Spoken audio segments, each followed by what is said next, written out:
সিজারে আবার কিসের কষ্ট, শুধু পেট কাটে, এমনটাই শোনা যায় মানুষের মুখে। আরে 7টা পর্দা কেটে বেবিটাকে দুনিয়ায় আনতে হয়, আধা ঘন্টার মধ্যে 3টা স্যালাইন শেষ হয়। মোটা সিরিঞ্জে দেওয়া মেরুদণ্ডে সেই ইনজেকশনটা সারাটা জীবন কষ্ট দেয়।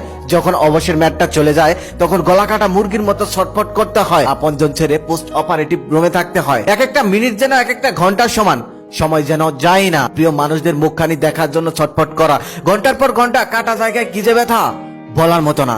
তার সাথে খিচুনি, নিথর দেহে থরথর কাঁপুনি, হাতে ক্যানোলায় স্যালাইন তো চলছেই, অন্যদিকে গলা শুকিয়ে কাটকাট, অথচ এক ফোঁটা পানিও দেওয়া হয় না, কারণ 24 ঘন্টার আগে নিয়মে নেই। পৃথিবীর সব থেকে বড় ভয় কি জানেন?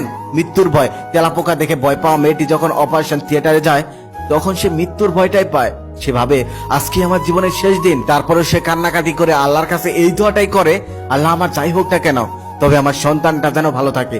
আবার সে এটাও ভাবে আমি না থাকলে আমার স্বামী সন্তানকে ভালোবাসবে কে, তাই মাকে কখনোই কষ্ট দিয়ে